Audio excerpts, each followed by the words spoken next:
Here come the boys. Y'all ready to go swimming, baby? Come on. Give it up. Get out of that water. I try to tell y'all, it's swim lessons, baby.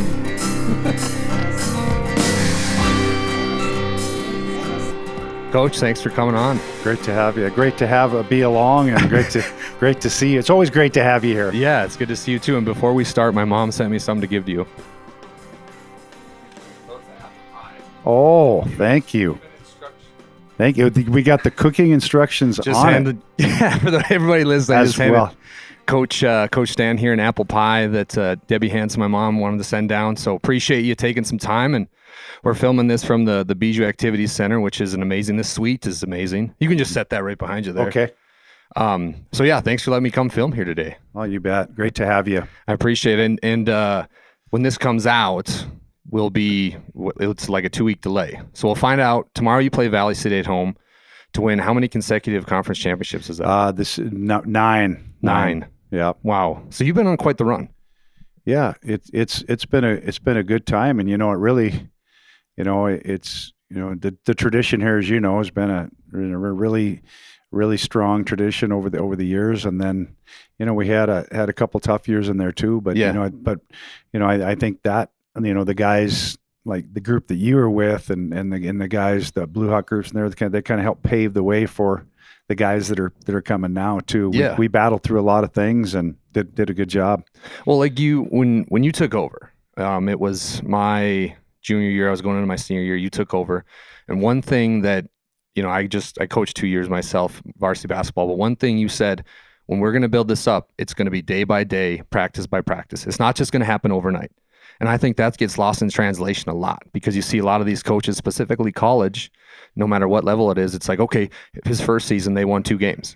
You know what I mean? Yep. And that's something, I think it's a lost art. And the patience is a big thing. Wouldn't you agree when you're taking over a program? No question. And it's the same thing today too. We talk to our guys all the time about it's a process. Mm-hmm.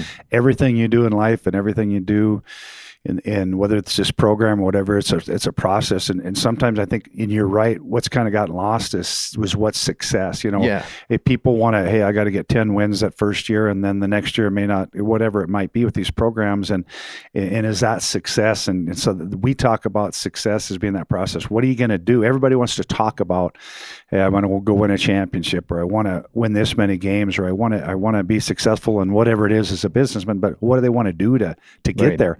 And I think it's that process that we talk about. It's like, hey, you're successful sometimes if you don't get there. I mean, a lot of guys that, including yourself and guys that you played with and people over the years, I mean, they're successful. You're successful, and whatever there is their career. Even when there's been failures, it's a success. And I think that's the big thing that we just get across is it's the success is the process. Yeah, 100%. Talking about success. Recently, you just had a story come out about you and the Schillinger family, and I watched it. It was on KXMD or one of those local news stations. Yeah, but talk about success. Whew. I mean, if you want to touch on that really quick, I mean, Shan Schillinger, who's now the coach at University of Mary, Jay Schillinger, who was our offensive coordinator for a while, and now you and Rob Stanton and all the Stanton family. Talk about that family bond between the Stanton and Schillingers. I could probably go on all day, but I'll keep it short. It's a really cool picture of how it all turned out. Our family, when I was very little, moved to Circle, Montana. Mm-hmm. My dad was the basketball coach. We moved from Western Montana to Circle, and the star player that year was Jim Schillinger. Really? And he coached Jim that year and was in Circle for a while. And then we in 1980, our family moves to Baker, and Jim Schillinger was one of the teachers there. And my dad called him up and said, "Hey, you're going to be the track coach." He's like, "I've never been a track coach, but you're going to be our track coach." And then Don Schillinger, 2 years later, my dad called him up and said, we need a football coach, and you're going to go into administration. But the school board said, hey, we don't have coaches that are administrators. My dad said, we do now. And Don Schillinger is going to be our football coach. And kind of the rest is history on that. Don goes on to be one of the number 2 all-time in wins in Montana history. Well, then it came around, and, at Dickinson State, my brother Rob, set the career rushing record here as a player, and then Jay Schillinger's here as a player, and I was a coach here at the same time, and then Jace broke Rob's career record, and then as it turned out, then Jace came here and coached you guys, and then Shan coached with a year here, and then of course Shan, and you look at Shan Schillinger, how many guys in the history of anywhere is lost one football game in high school. Right. Lost one, not many. One game in his whole career. So, his well documented what he did with the Falcons and so it was pretty neat to tie that all back together. When I saw Shan got the job at UMary, we know the relationship between UMary and Dickinson. It's not the best. Bitter rivals, a couple years ago, but talk about when Shan came in and was wide receivers coach here. I don't think I've ever in my life ever had a more relatable coach. No, for sure. He's so relatable. Tremendous. And to be honest, if you and I and whoever else didn't know that he played for the Atlanta Falcons, you wouldn't know. You would never know. Here's a professional football player that played for 4 years and had success. But that's what it's all about too. I mean, he's just a humble guy and a humble family and just been really successful.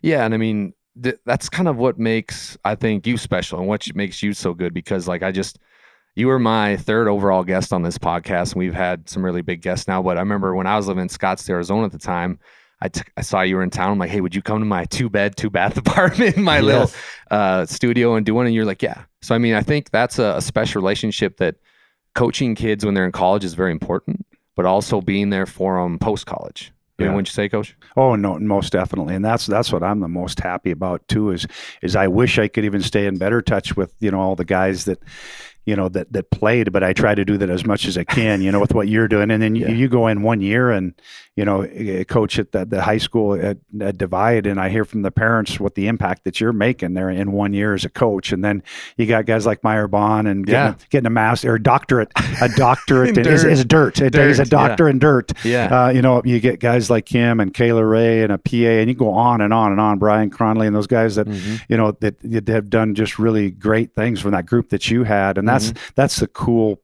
part about it, and we, you look at that with our program right now too. We have many, of our coaches in the last, 10 years that were players in the program. And then, you look at Myron Moore, he played and he still comes back. And this last year we lost our running back coach right before the season. He said, Coach, I'll be there to, be beforehand. And he's going to, he's done really good things with our foundation and work. And so it's pretty cool to see all that. Yeah. I mean, Dickinson State is, I'm always trying to promote it, but it's truly like one big family. No, even when you leave. No question. I think it's that way just across the board with all the sports and you look at the basketball coaches and, Coach Fleury and softball and being baseball, whatever it be. I mean, there's just a good camaraderie and common bond with everyone. And we're just lucky. Dickinson, I say it all the time, is a special place. I mean, the homecoming game this year that we had the football reunion you have over 200 former players back and we had a crowd of, 4,000 or 5,000 people. And it was just a really special deal. Yeah. What you guys have invented, well, you didn't invent it, but what you guys have come up with about that like tailgate party before the games is, I don't think there's quite an atmosphere like that specifically in NAIA, but even, you go to a North Dakota State game, it's fun, but it's not like that. It's like it's free food, free alcohol, free pop, whatever you want. It's all free. No question. Just great interaction there. And, it's a great thing for our families and our parents, the parents of the players to go in and get a chance to meet everyone. And, our foundation has done a great job with that, and credit to like our booster club and our touchdown club for the atmosphere that they've created down there. Our touchdown club feeds recruits and their families and make them feel welcome. And it's just a really neat deal. Yeah. And that's like you said, something you don't find in every college. No, I've had a lot of people talk to me and they said they've been in bigger schools and things, and they've never seen anything like that. You probably saw some of the drone shots of the homecoming tailgate, and it was really special. And it was really cool to see the former players walk in with the current players and kind of go along and have them be a part of it. They went to breakfast with us, so it was a really neat deal. And you do that really unique thing. It's a tradition where everybody lines up and high fives the current players walking into the locker room, which is, I mean, when I seen you the other last year, I gave you a big hug, and I seen you do that to about 5-6 people, and that's got to be a special feeling for you to know that all these people are coming to not only back you, but back up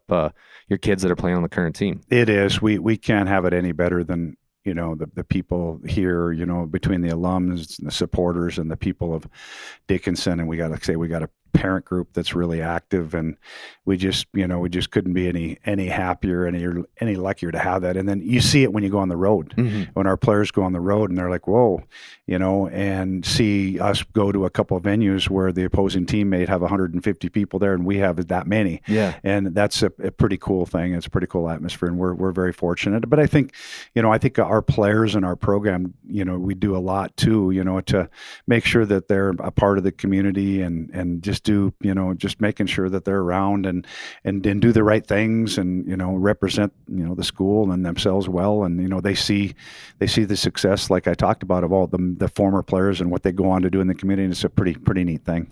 Yeah, I mean, talk about former players and being friends. I'm in 4 weddings this upcoming summer. Meyer Bond's getting married. Wyatt Mirich is getting married. God, Lane Millay got engaged. He's going to be getting married. I can't remember the 4th, but I mean, it's just like you said, it's tough to keep in touch with those guys. But when like big moments of their life come, like they get married, they have a kid, they want to come back here. It's like you pick up from the day you graduated from Dickinson State. No question. We had a pretty cool story from homecoming that I'd want to share. Is when I was in college, there was a song that they sang in the locker room after the game.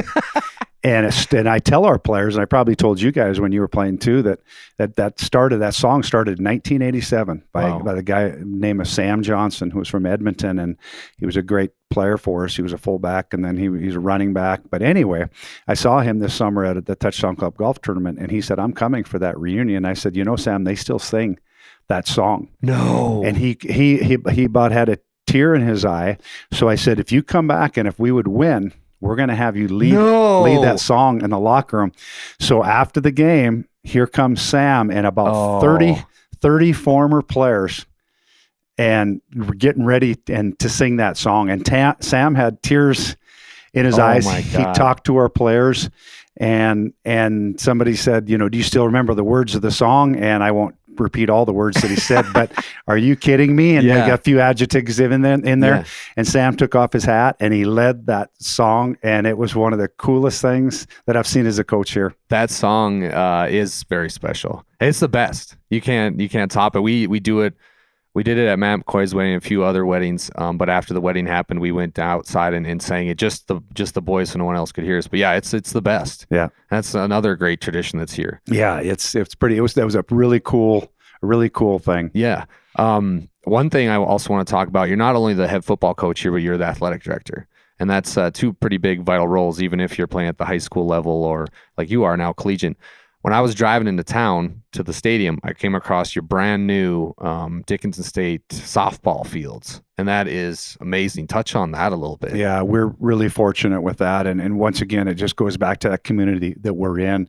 We receive funding from not only the university, but we also receive funding from the city and from the county. And then we had several big donors, step up. You see Sanford Sports Complex, but you also had Rivera Field, Nakota Community Bank, and on and on and on. And they sponsored fields and did all that. And we were able to raise over $7 million for that facility. And now, when our women play softball here, how many places in the United States do you come off the field into your dugout and then walk into a locker room where you have sit down lockers with everything? So it's a really neat thing for our community. And then you think about that too. We hosted a conference softball tournament this year, and immediately after it was done, the conference coaches, usually they rotate that, and they said, no, we're coming back to Dickinson again. And now the WDA and the state softball in the future is going to be at this complex, and you have 3 turf infields on the other fields where all the young girls in the community are going to be able to play. So that's just another example. How many years, did you sit out there and it was really just a spot for, maybe and some of the rodeos for the trailers and the horses to walk around a little bit. But what a great great deal. Yeah, and I mean the softball team here at Dickinson State has been phenomenal. Coach Fleury's done an unbelievable job with the Yeah. program. And Guy Fridley, he started that when Coach Fleury was ironically playing, and then Amanda Mickey at the high school has done a great job there. They won a state championship in softball, and Coach Fleury took over for Coach Fridley. Then we've been in the national tournament several years, and they just have such a great backing. And it, once again, I think goes back to that community thing. You see, Coach Fleury is involved in the Dickinson Diamonds, so that's the young girls, and she gets involved, and she's on that board, and it's just like it's just from bottom up, and it's kind of some of the things that we try to do in football as well. We have a summer program where young guys can come in on a Sunday night and work with our players and coaches. And I didn't know that. Yeah, Nathan Zachman brings he brings the Hettinger County guys up for that, and I thought that made a big difference for him. Those guys got on one of the little yellow school bus and drove up from Mott and grabbed the guys in Regent and New England and came up, and they showed up a bunch of Sundays and came in and scrimmaged, and I thought that really made a big difference on their season. Yeah, and they had a really successful year this year. They did. They had a close game and got South Border and was right there, and they had some big wins. Had a big win over New Salem, and did a great job. Talking about that, this is a good segue into something that I think and I'm a little biased, but I think you guys have done a great job here, and that's recruiting. Recruiting can be tricky with this new age, specifically with kids being on social media, stuff like that. I seen one thing you guys have been doing down in the locker room is you kind of have a jersey up. They get to sit down, see the locker room. Take us through how you've transitioned since being, kind of with Coach Bijou, you were his assistant, to now you're the head coach, and these new wave of athletes are coming through. Yeah, it's really changed on the way you go about things. Even since I've done it. It used to be you'd go get a call on a phone and call it, which I kind of miss sometimes. You call the Dallas's house, and then you talk to mom and dad who made the pie here, and you get to know the parents maybe a little bit more. But that's just totally changed now with the technology age, with the cell phones and obviously with the social media. You have guys following you on Twitter and vice versa. Now I am not as advanced in all the other social media forms. Our younger coaches do a really good job on some of those things, but that's really kind of how it's evolved. But at the end of the day, you still have to develop that rapport with the recruits and the families, and you go see the coaches at the school, like we would, you go see Coach Nelson up in Crosby and go throughout the area and try to get the best guys, not only that we can get in this area in Western Montana, Eastern Montana, Western North Dakota, but also, hey, there's, you played with, some very good players from California and where, and we have some good players from Alaska on our team and on. And I think it's just getting that, making them feel like, hey, this is the right fit. But it's those things we were talking about before, we don't have to, when in our recruiting process, it's real. Here's what actually happens at a tailgate at Dickinson State. Here's what's happened on the field. And I think those are things that we can get across and be proud of. And then we can talk about, hey, our guys averaged 3.0 GPA. That was higher than the 2013 class, by the way. But I might have had something to do with that. Lane Millay. We'll blame Lane Millay and the Denver Bronco fan. I know you're still mad at those guys for losing to Denver, but so that's kind of what we've tried to, just to try to do it. But it has changed as far as the recruiting format for sure. Yeah. Another thing, now that you're getting a couple years into being a head coach, your coaching tree is growing phenomenally. I mean, you got Shan Schillinger, who's now at UMary, Dalma Gibson's at the Vikings, Stephen Cook's down in Texas. You've got a couple other guys that kind of bounced around. Just all over, even if it's high school. Look at Nate Zachman, just things like that. All the coaches that are now in the football world that either played under you or coached for you. It's starting to really grow, Coach. It's awesome to see what those guys are doing. Now that Ryan Payne, Austin Brown. Yeah, I mean, Dahlman, Steven. Just you knew when those guys were here, when they were coaching the first couple of years, that they were going to be really good. And I think that has made them all really good is they haven't been afraid to step out. Sometimes that's hard to, hey, I'm gonna take a challenge on, and I'm not going to maybe get paid nothing, right? And sometimes that's what it's going to take in the coaching world. And and I think too, for the guys that are younger coaches, if it for Dahlman, it's just been unbelievable where he's been able to get to, and Steven and on and on. But I also think if it didn't work or it doesn't work for somebody too, that it's okay too. It's okay. Make the big time where you're at. If you're at Mott Regent, I mean, that's a heck of a deal for Nate Zachman. So it's all cool. It's all relative. And so it's just really proud of those guys for what they've done. It's been a neat thing. Yeah, they're awesome. And just specifically, like one thing when I talk to them, whether it's phone, I saw Dahlman a couple weeks ago, they ask about you. They ask about Dickinson State. What's going on? How's everything going? So, I mean, they're still pretty connected and watching. Yeah, that's cool. And Dahlman, stopped in this summer when he was here, and we talked some special teams, and he got together with Derek Vandenbush and talked some special teams, and we set those guys up. I mean, they just worked their tails off, all those guys, and like I said, to sacrifice the hours they've put in, and just good people, and that's a really cool thing to see. And I could say those are the things that it's just exciting to to watch the Vikings, and you see Dahlman on the sidelines, and and it's just a really neat thing all over the place. And like you said, the high school coaches that are around here and the coaches that are on our staff, these guys, you see the coaches that are here now, Derek and Hayden and Tobin and guys that played for us, that you see the way they interact with our recruits, and it's a pretty cool thing. They do a great job. Yeah. One of the things when I was with Dahlman, he had a bunch of quotes on the wall, and one quote that I always think about was said by your brother who passed away, but the average man would complain. When things aren't going your way, the average man would complain. And what you guys have done, because your brother's name was Dan Stanton, correct? Yes. What you guys have done since he's passed away, he was a legendary coach for Miles City High School. You have the Dan Stanton Coaches Clinic. And what's that like to not only be a collegiate head coach, but also carry on a memory like your brother, like all those things? Touch on that a little bit. Yeah, it's been great. And you're right. That's a quote that I have up in my office too. Another one that I like is that he always told his players, don't be that guy. Yeah. Don't be that guy that's late. Don't be, nobody likes that guy that walks in 5 minutes late. And, his legacy, it's been amazing, having this clinic and doing that. We've had 100 coaches show up every year for that really? Clinic. And the cool thing about it is we do a auction at that night, and we auction off a bunch of items. And I know you do the same thing. Mm-hmm. You do a great job up there, but all the money goes to scholarships for not just Dickinson State. Some of it go to Dickinson State students, but usually if they Dickinson State student is somebody from Miles City. Mm-hmm. And these guys now on the Miles City team, they didn't have him as coach, but they still talk about him because their older brothers had him, and they know the legacy. So it's a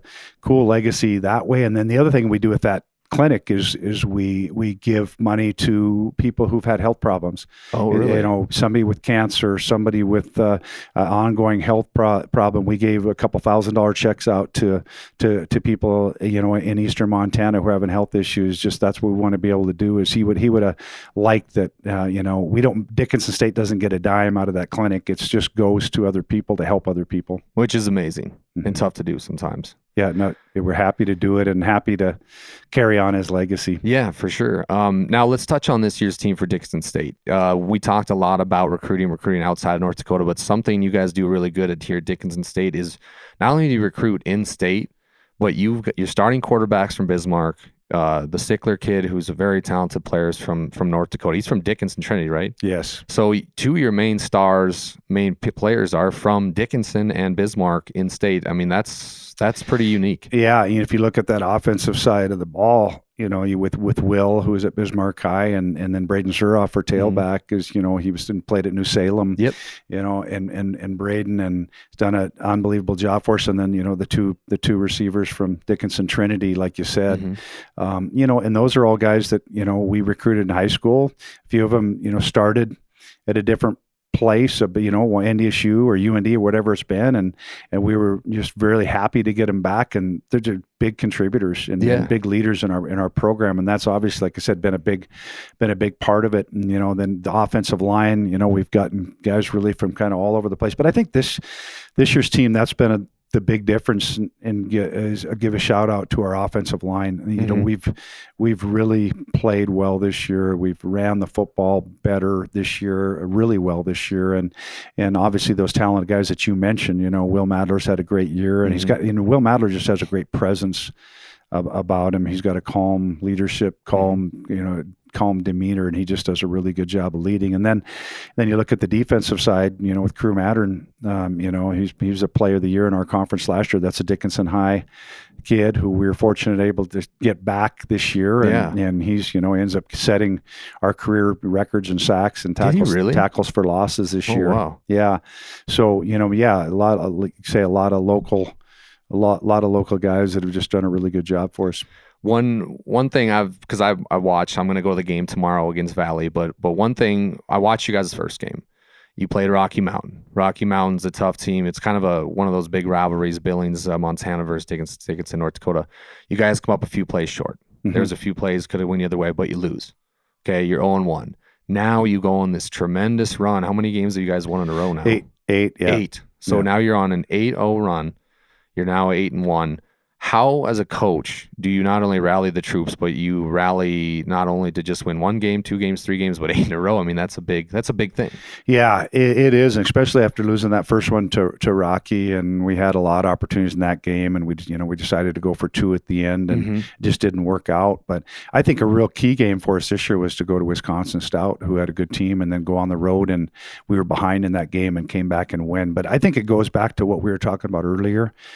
We talk every week you have 10 opportunities this year, and this is your 7th opportunity. This is your 8th opportunity, and what are you going to do with this opportunity this week? And that's what we talk about each week. It's like, this is what we have to do this week. It doesn't matter what we did before. We played Valley before. We played Mayville. It doesn't matter what happened last time. This is our opportunity. You only get so many chances in the game, and you only get so many chances in life, and you have to take advantage. So and it goes back to that what we're talking about, the process. This is today. We got to take care of today and prepare, and that's really what we really strive to do. That was a good answer. That was a great answer. I kind of got lost there. That was really good, Coach. Damn. Now, moving forward with Dickinson State, I want to talk about what the future looks like here. Obviously, the conference, there's been a little play with that, some teams leaving. What do you see, best to your knowledge, what's going to happen with our conference? Yeah, I see down the road that I'm going to see a merger between, what the schools that are in the North Star and the Frontier Conference. Okay. Now, whether that's going to take place next year is going to be determined, because if you look at now, I'm going to put on the athletic director side of me and say, 2 of our big sports, where we have a lot of students, are baseball and softball. Right. And the Frontier schools don't have teams in either of those sports other than a couple softball teams. So we're trying to figure out a way to make that best work, and best work make this transition between the 2 conferences. So I think that's going to be in the future for Dickinson State. I can't speak for the other schools that are in the conference. I think we're going to make a move here pretty soon on whether, like I said, whether we go that direction and have an east-west frontier where you have the Dakota schools and Montana and in there, and whether it's this fall or the next fall, that's what we're still working on. That makes sense. I mean, it does. And I really wish Dickinson could play some of these bigger, like Minot State and Mary. I really miss those days, and I know a lot of other people do too. Yeah, we would love to. We would love to do that. We would love to do that, and those were kind of the heydays with that. And I think people from Dickinson want to see Minot in the stands, and people from Minot State, want to see Dickinson. And if that could ever happen down the road, we'd be all for it. If that could ever, kind of getting that back. That DAC 10 someday. I think it just makes too much sense sometimes, but that would be nice to happen someday. But I think for now, we have to do what's best, or going to do what's best for our athletes, and not just football, obviously all sports. And we're always looking out for all of our sports and what's going to be best for all of because we have 400 athletes on campus, and we have women's wrestling this year, and we 400 athletes, and we have to do what's best for them all. Okay, that's a great answer. Thanks again. Looking out here at the sweet windows, you're about to start practice, so I'll try to wrap this up here for you, but got 2 questions left. Okay. Last time you did this in Arizona, you needed a little help from your wife. I did. I missed I missed the actor and the actresses, but I finally got it. Okay. Are you ready for 10 for 10, 2023 version? Okay. And away we go. Cat or dog? Dog, for sure. Hot dog or hamburger? Hamburger. Palm trees or evergreen trees? Evergreen. Lake or ocean? Lake. Been around too many lakes by Baker. Favorite actor? We'll go Tom Hanks. Okay. Favorite band? Or rapper? You know what? Let's go Journey. We're going to go Journey. We're going to go Journey. I like that. And I was so impressed that one of our guys a couple weeks ago know who Journey was. All right. That's just kind of off the top, man. There's a few more in there, but I'll take Journey. I like that. That's good. What city in Texas has an NBA mascot nicknamed the Mavericks? Dallas. What city in Texas had an NFL team nicknamed the Cowboys? Dallas. I know this is where this is going. City in Texas spelled backwards reads salad. Who is your favorite podcaster / former player / former friend? By far, Dallas. Former friend. And I do want to also give it, a shout. Yeah, just so in case Stephen Cook would ever see this as well. Dallas has got his John Wayne coat on. Yep. Someday, it's my goal to get a piece of that coat. I might have to go buy it up at the Crosby auction one of these years. Yeah. But hey, I appreciate you having me on and all you're doing, and appreciate that, and keep doing great things. Yeah, I appreciate you letting me use the place. We got Coach B coming in next, and hopefully squeeze in Rod Kleichen. He's a busy guy. But before I let you go, leave us with some here. Swim Lessons, the podcast, is about kind of overcoming the tough times, just getting through them. What does head coach Pete Stanton for Dickinson State Bluehawks, what do you use every day when things aren't going your way? You're kind of against the wall there, and what do you do? Control what you can control, and I think it goes back to you have to have relationships with people. I think you have to treat people well, regardless if you agree or disagree, or if you're having a bad day or a good day. I mean, you have to. You see it in our country right now. You see a lot of division, and it's like everybody. After it's just there's no need for that. I mean, I think it's just you just have to treat people well. You have to show people respect in what you do, and things aren't always going to go your way, and you just control being the person that you are. And I think if you can control being a good person, no matter whatever else happens, then people are going to like that, and you're gonna go far. That's a great answer. Appreciate you, Coach. Looking forward to watching tomorrow's game. Looking forward for a deep playoff run, and best of luck. Thanks for having me. That's it, folks. Wrap with Coach Pete Stanton.